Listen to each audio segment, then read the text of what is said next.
Woodrow, by the way. He did not read the book. He can't read. I'm sure he could if he tried. Look at that good boy. Hi everyone, I'm Kelli. Kaylen. Peyton. Matt. And we're the Dewey Decimators. This is our second book club meeting and video, and Matt's going to introduce what we read. We read If Cats Disappeared from the World by Genki Kawamura. It is a English translation of his originally Japanese novel. And we all had opinions about it. But why don't you tell us about the book first before we get into the opinions? I want the opinions. Sorry. First of all, as usual, there is a spoiler warning to every video that we do. I think that most of us have difficulty talking about the book without revealing a spoiler, and let's be honest, you want to hear the spoilers. Everyone wants to hear the spoilers. So go ahead, Matt, take it away. So the book in general is about a postman in Japan who has recently found out that he's got about a week to live. So the devil comes to him with the proposition of, for everything he gives up in the world, he gets an additional day of life, which leads to some really sad shit. The best part for me of this book was at the beginning he's talking about going to the doctor and he had headaches, and then he realized, oh, it wasn't just a cold, it was a brain tumor or whatever. And as I started listening to this book, I started getting a headache, and he's talking about a brain tumor, and I'm going, oh my god, I have a brain tumor. Yeah. I was like, oh wait, no, it's just a leather. WebMD. So like, don't get a headache listening. My favorite part? The devil. Yes! The devil is the best part. Yes. AKA Aloha. Eccentric. He shows up in like not trashy, that's not the word I want. He shows up in clashy Hawaiian shirts. Yes, they're very tacky. Tacky, that's the word. I knew that. It's the very opposite of what the narrator would normally wear, and that's a point at the very end that the devil explains that he takes the visual form of the person that he's made the deal with. Yeah. So, or what the devil in their heart is what he explains it as. So what the narrator wishes he was is kind of what the devil takes the form of. Woo. Can you lay down, son? Lay down. But yes, he calls him Aloha because he has the tacky Hawaii shirts, and he's just kind of funny. Yeah, he's fucking hilarious. He is funny. And he's just magical, and I don't want to get too far. Go ahead. No. I was gonna say there's a point where like he's kind of jokey the whole time, but everything he tells our narrator, who doesn't have a name, everything he tells him he should give up, there's a point. It affects somebody else in his life. So like the first thing he gives up are cell phones, which affects everybody. And then what was the second thing? Clocks. Movies. No, movies. Movies, which his ex works at a movie theater, and one of his old friends works in a movie Hollywood video block. His connections to the two major characters that you meet that are outside of him are through movies. And then his dad, they get rid of clocks. Yeah. Yes. And his dad repairs clocks for a living. So everything you realize at the end, there's a reason. It affects other people around him, but he still gets rid of them until the cats come up. See, that's what the devil's whole character is from the very beginning. He's like, let's get rid of chocolates. And of course, then he eats some chocolate and says, "Fuck that, it's delicious. Yeah. We're gonna get something." We're not getting chocolate. When you get to the end, you kind of realize that none of this is on whims. Everything he's gotten rid of is related to one of the few people that mattered in the narrator's life. Every single thing he's given up. Kelli has strong opinions. Well, because I realized this right off the bat, and all it made me feel was that the narrator was a selfish asshole. I thought that too. And I felt very little empathy for the character. This is a character who's... Pause for howling.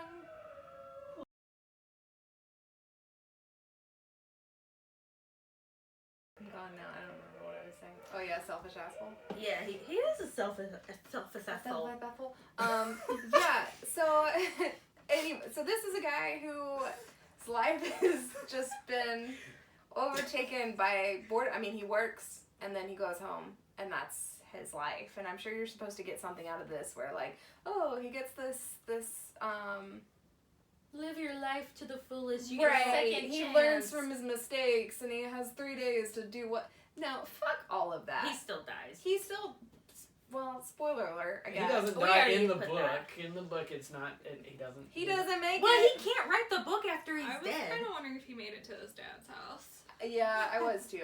But so this guy has nothing going for himself, and he knows this about himself, and every decision he makes is just so selfish. Like, he decides to let go of cell phones, which affects everyone, and then before he lets go of the cell phone, he makes one call, and it's to an ex-girlfriend. So they meet up, and the ex-girlfriend's like, I have one favorite place. Can you tell me where it is? And he's like, no, I can't remember. And then, like, an hour later, he's like, oh, right, her favorite place is the movie theater because that's where she feels, like, safe and most at home, and there's always a spot for her. So, like, a little while later, the devil's like, I know what you're going to let go next. It's movies. And he says yes.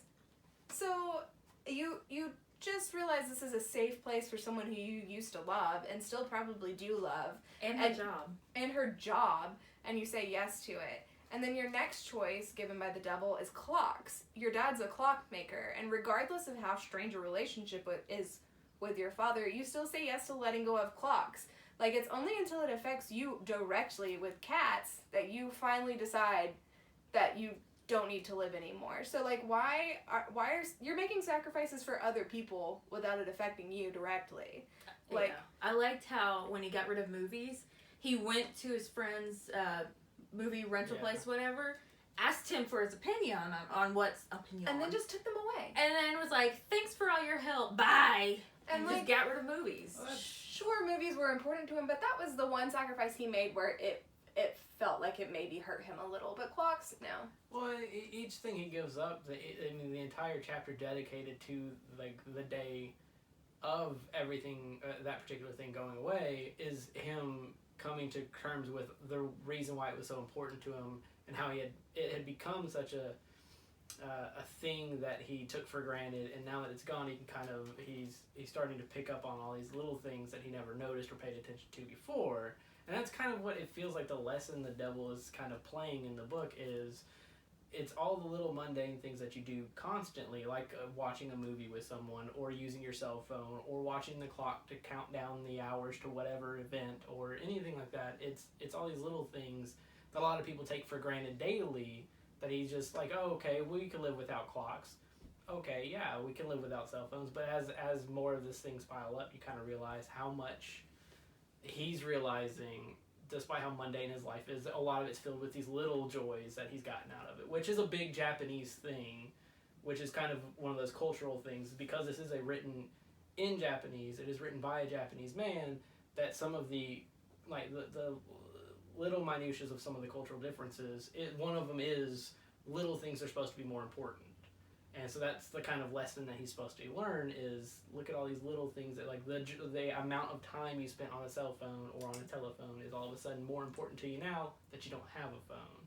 So it's like these little things that build up. Of course, each one of them is connected to one of the few characters you actually meet throughout the book. The last one being Kat's, which is directly connected to his mother, and he can't give that up because the memories he's getting back from remembering his times with the cats all involve his mother. And he's like, you know what, I can't do that. Yeah. And their names are Cabbage and Lettuce. Which is adorable. Okay, so another big problem that I had with the book was that Cabbage, the cat, gains the ability to speak towards the end of the book. And the narrator asks is talking to Cabbage about the narrator's mother, and is like, she loved you so much, don't you remember that? And Cabbage is like, I don't know who you're talking about. And I had a lot of problems with this poor mother's beloved cat just totally forgetting that she existed, and I thought it diminished the mother's impact on the book, and it trivialized her feelings for this cat, and it just deeply upset me because I Fucking upsetting. well, yeah, and I agree. my cat is insane. Yeah. And I know he would not forget who I was if I died. Like, I think he would probably stop eating and go deep into mourning. Like, he's a broken animal. But also, I don't think he's that far off from a standard. The more I thought about it, the more now I'm convinced that it was the devil. Yeah. But now, like, the devil playing as Cabbage. But I think thinking more about it, it feels like the devil was trying to kind of do a favor, because he got the narrator pull these pictures out. He got the narrator to kind of talk his way through all these happy moments that he had with Cabbage and with his mom with the cat. And it was all these things that it was like, remember these little things that were captured via camera. And they get to the picture of him, his mother, his father, and Cabbage at the last trip they took, which was like a week before she died or something like that. Yeah, it was a week. To a spa where she could see the sea. And the picture is like two forced smiles and the mother looking genuinely super satisfied, happy, and Cabbage being there. And it felt like, now that I've thought through it and think the devil was actually speaking as Cabbage, not Cabbage himself actually having the action or the speech, makes me think that the devil was even kinder of a character.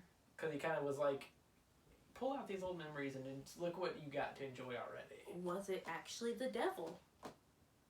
Just because he says it's the devil. So. Character seems very, maybe not very, but there's at least an unconscious fixation on do I matter? Mm-hmm. And the whole time he's going back to his life thinking about do I matter? And so, I don't know, I feel like taking these little things away kind of makes a point of saying that little things matter, even our little actions do.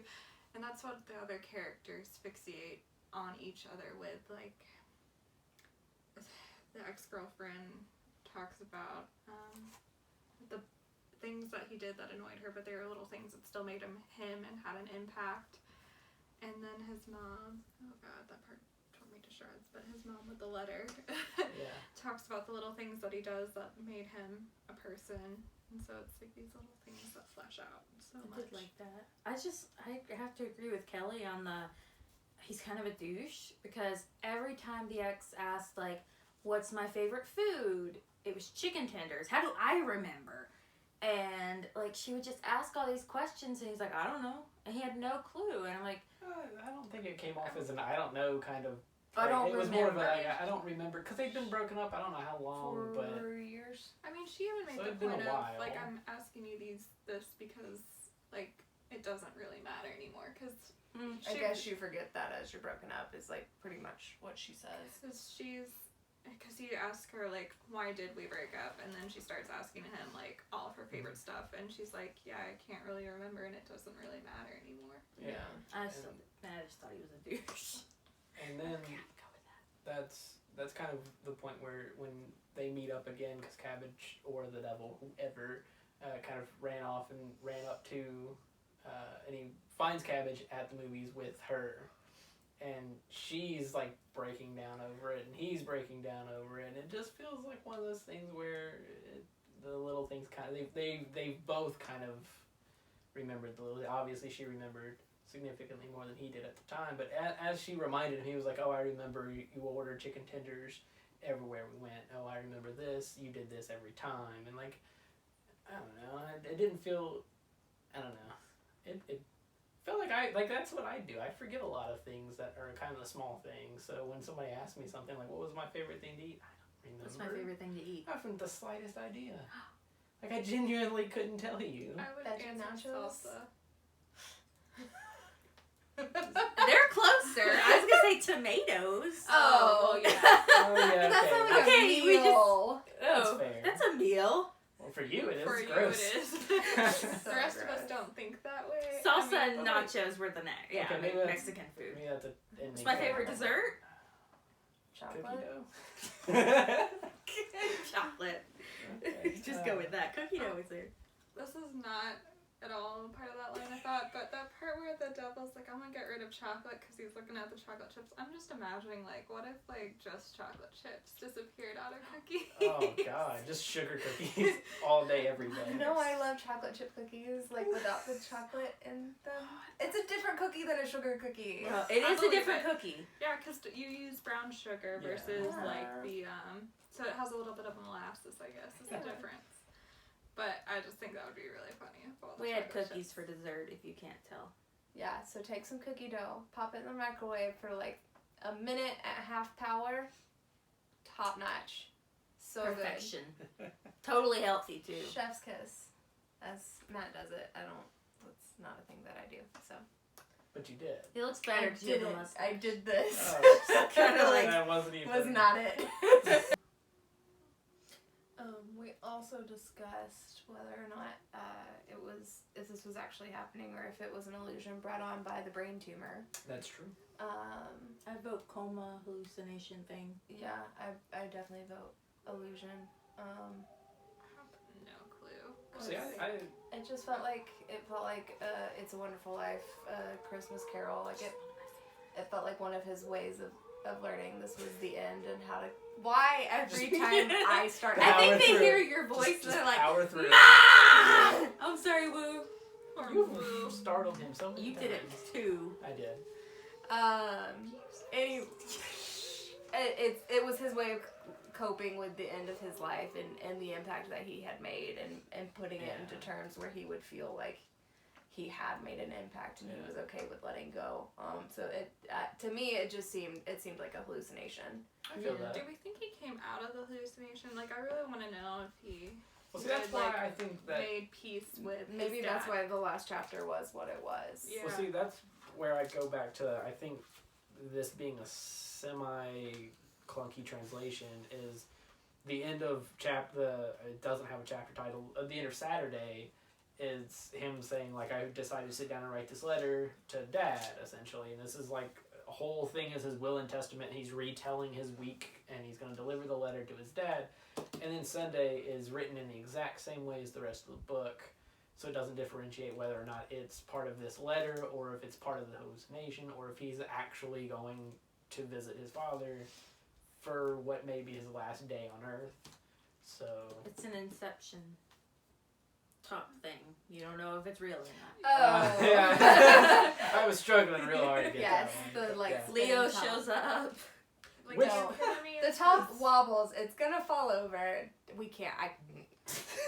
For me, the epitome of his growth was wanting to make peace with his dad. So, like, I'm just gonna be really bummed out if that was not the intention. Yeah, that was the only part that kind of got me on an emotional level was his estrangement with his father and coming to terms with how his father showed love and that love took different forms and his father's was acts of service, right? Yeah. Is that? Yeah. I would say so. And Yeah. his wasn't, I don't know what you would call it, but he, like, worried about other people. Yeah. That there's, like, a big point of being made about, like, he became best friends with his friend because he thought, like, his friend needed, like, a friend. And then also he doesn't want his mom to get hurt again. Yeah. So it's, Yeah, his was very much worrying about.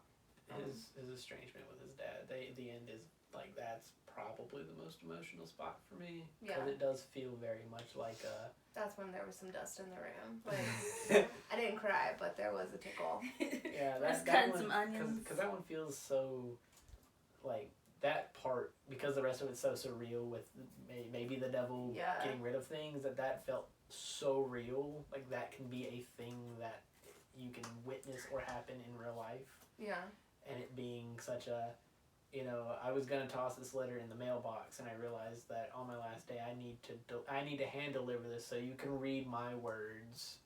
And now I'm sorry that this is how our last few years have gone. I just love that he puts on his postman's Yeah. uniform. That is the most adorable thing. Is he went home to change into his postman uniform to do it. But see, and that it bums me out. But that's one more level of where it starts to feel like a hallucination.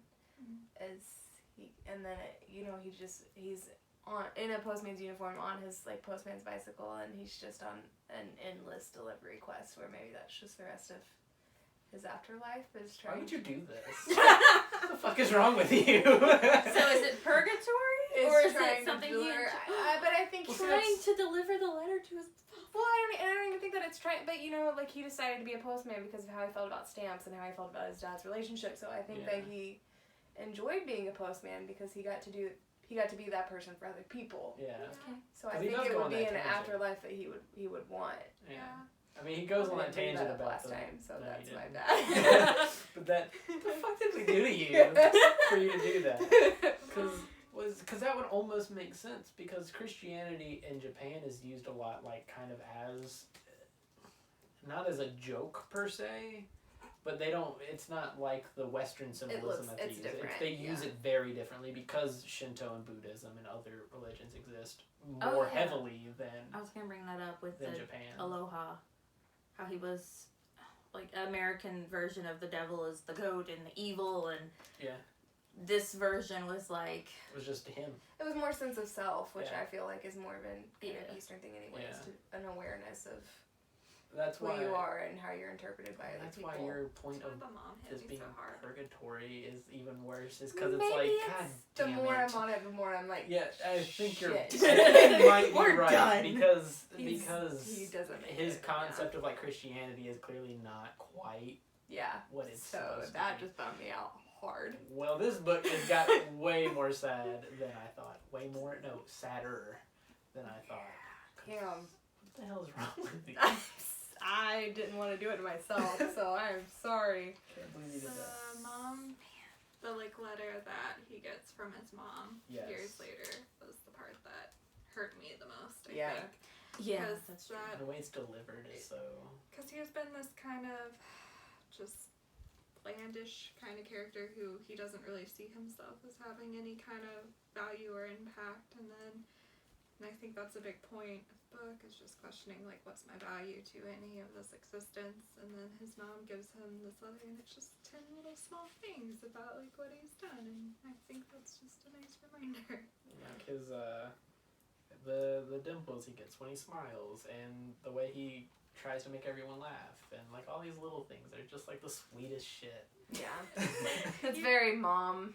He's Like, very mom. But it, super like, mom. because it's just like it's the letters delivered to him by his ex-girlfriend who had told him all these things she didn't like about him when they broke up. Like, that's just that kind of clash of like you're getting the good and the bad from the same character who is clearly meant a lot, and like it's kind of a lot, honestly. But even just the letter part, like I would give anything to get another letter, like get a letter from one of my grandparents who have passed. Like that part did get me, because I remember feeling like, God, that would be amazing just to see. To the book, the narrator's love language is, I'm not sure because I don't understand what each one means, but his dad's was The for post sure office. acts of service. acts of Yeah. service. Absolutely. And acts of service 100%. I think the narrator, like, not understanding that was his dad's love language, and that's how his mom accepted his love too, and he has this full breakdown of how his dad wasn't there when she died, but he was, and he was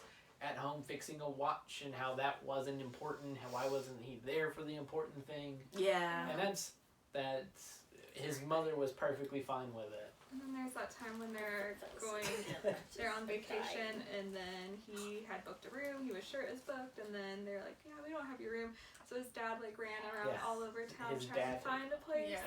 And that's like kind of maybe the first time we see the narrator like have any moment of like respect and awe for his He's like, dad. that's the first time I've seen, like, I've only ever seen him at his desk or at wherever working on clocks and watches. That's the first time I've seen him move. And his mom explains that he used to be like a runner of some kind or whatever, or he used to be fast and all this, and got a chuckle out of Swimming it. to and fro.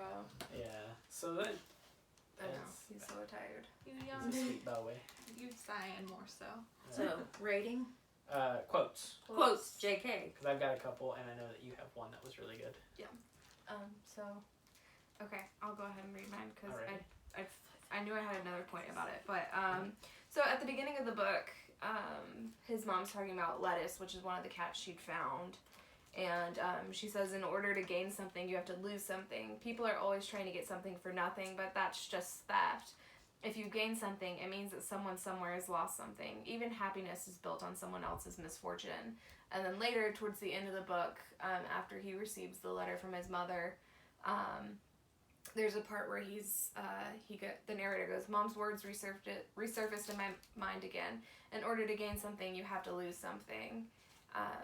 And then it follows where the narrator is in his head, Mom, I don't want to die. I'm afraid, but you're right. I can't go on stealing things from the world in order to go on living. And so it just, I liked that went kind of full circle where the quote from the beginning, it finally dawns on him that he's been taking experiences and items from that are important to other people from them just so that he can have one more day. So. And then the devil also using pretty much the exact words of you have to give something to get something, which is a point that his mom makes a couple times in his memories. It just kind of furthers your purgatory theory, goddammit. I'm so sorry. It was dawning on me as I was saying it out loud. Like happy purgatory. Well, yeah, but it wasn't like purgatory to me. Like it was just their idea of the afterlife. I wanted him to at least get to deliver his letter to his dad so bad, but now I think you're right, and that pisses me off. I really wanted him to be able to make peace with his dad. But that feels like the whole like Cabbage talking to him kind of thing. The more I think about that, the more it did feel 100% like the devil. Yeah. Because the devil even continues that charade as the devil for a little bit. So. Supposed to be cabbages on the afterlife with him, because that's at least kind of happy. No, I think Cabbage is still alive. Yeah, I think that's just his memory. It's just like the hallucination. Or whatever it is, the real life experience, I guess. I have a super weird way to I don't know. I'll just explain. So with the whole being in, I don't want to say purgatory because I don't feel like it's bad purgatory, but in his hallucination, it reminds me of the end of Captain America where he wakes up after he's been frozen and he's in this room, but he realizes really fast that it's not real, but it's just kind of like that. If he hadn't realized it was fake, just living in something you enjoyed, like what you remember, your favorite memories. Like, I don't want to, if I die, I don't want to relive, going to work every day. I want to relive this. I want to relive spending time with my friends and my family. So it's, it's the happy things he remembers. If that's going to work and delivering mail, then sure, okay, cool. That's unfortunately another point that they make in this book is everyone dies at some point. Oh yeah. They make a lot. Like they want you to know that it happens and you're gonna die. Yeah. You're gonna die. Spoiler alert for life. At some point. At some point. Even with the sad parts of the death, I think I would just be pissed if I found out I was gonna die. It'll be like, I spent all this time working and there's stuff I want to do and see my niece and nephew grow up and you're just gonna kill me? So I'd be pretty pissed. I'd be sad later, but I'd be pretty pissed.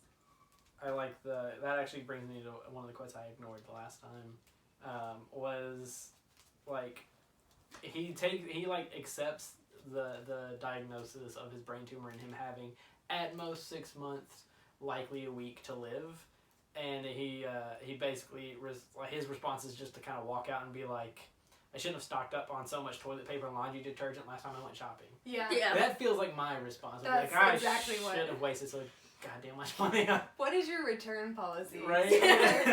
Yeah. I'm actually about to die. I don't know what I'm going to do with this money, but... Another quote that I really liked was, and it's probably my favorite from this book, is ultimately what's good is good was all that mattered. And I love that one so much because it's very much it doesn't matter why something was good, a memory was good for you, or why an event was fun for you or good for you. It doesn't matter if it's a stupid reason. If it's good, it's good.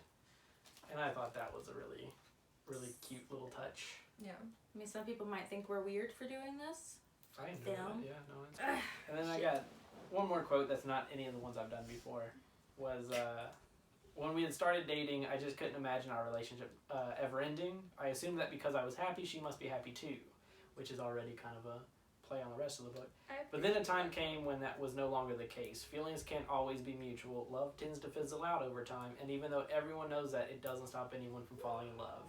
Which is a sappy-ass quote, but it's like... Is it even sappy, though? It feels sappy because he's basically saying, everyone, you know that not every time you go on, you date someone, it's going to end perfectly, but you do it anyways. And that just feels kind of sappy. And you with still the context of that one, I was also just making the point of, checking in. Because he talks about how, they didn't really communicate. They're not abused anymore. They're about to be. And so he just assumed the happiness, but he never really, communicated, are you happy? So communication, it's important. Communication is very important. You should make sure people are happy. Are you guys happy? Yeah. Wow, there's some hesitation. But now I think I'm beginning to understand. With freedom comes uncertainty, insecurity, and anxiety. Human beings exchange their freedom for the sense of security that comes from living by sets of rules and routines, despite knowing that they pay the cost of these rules and regulations with their freedom. So he kind of comes to this conclusion that people give up things all the time that are like more along the lines of this. If you want something, you have to give something.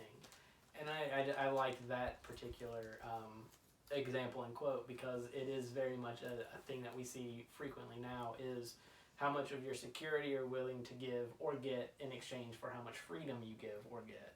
So it's kind of an interesting, like, additional, you know, yeah, he gave up movies, but how much have you given up for something as well and not even realized? It's getting to a lot of cuts, So why don't we go to ratings? Matt, since you picked the book, why don't you start us off? What'd you rate the book? 5 out of 5. Love this kind of crap. I love translations. Love Japanese lit. This is like right up my alley. So I enjoyed every important things from a lot of the Japanese literature I've read. Is it makes the mundane aspects of life more important. It makes you like kind of realize more things, that just because a character their life is very mundane in a book, you kind of realize how important and impactful each individual is and how important the small things are too. Like that's a point in a lot of books like this. So it hammered the point home, and I really enjoyed that. So I like it. Your turn. Me. I gave it a 4 out of 5, which now I'm like, don't shake your head at me. I very rarely give things 5 out of 5. That's fair. Unless they're children's books, but that's a different story. But I gave it a 4 out of 5, and as we've been talking, I've thought more and more of how they always say, but you always see something like, what if your life was a story? What if you were the character? And I'd be like, damn, my life would be real boring. Get up, feed the cat, go to work. But reading this, like, that's what he thought of himself. So, okay, maybe I'm slightly more entertaining than I thought. But I liked it. I wasn't sure if I liked the narrator.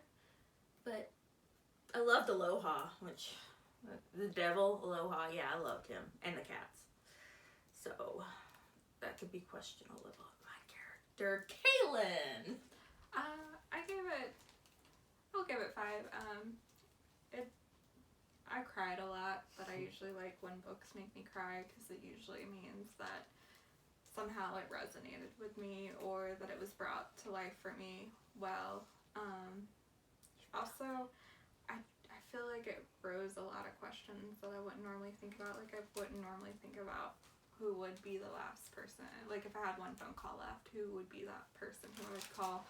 Which I think is I think it brought about the question of, like, what's important to you that we see often brought up in different forms of media, but it did it in a unique, quirky way, in my opinion.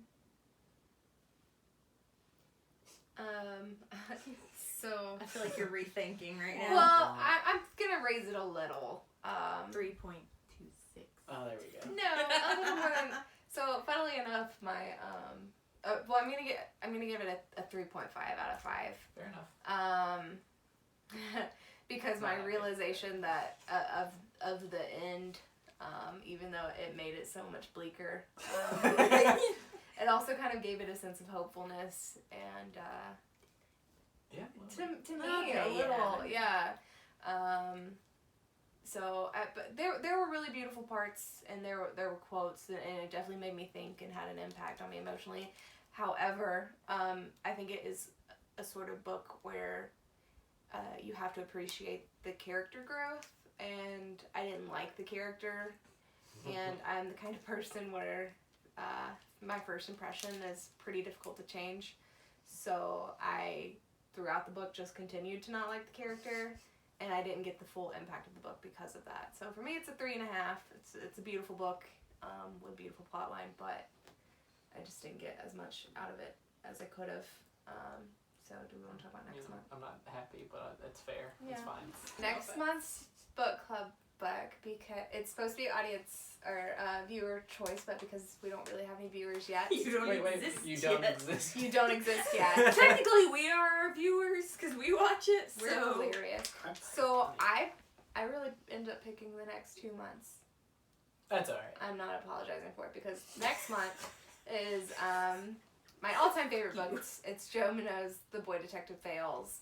and it's a kind of magical realism book where it's basically about what happens when our Nancy Drews and our Hardy Boys, when they grow up and they're no longer kid detectives, how do they cope with the realities of adulthood. And it's just a really beautiful book. I'm really excited to talk about it. And I mean, I Sweet. barely cope with the realities of adulthood, so maybe I should so read does this. Billy. Poor I Billy. get that.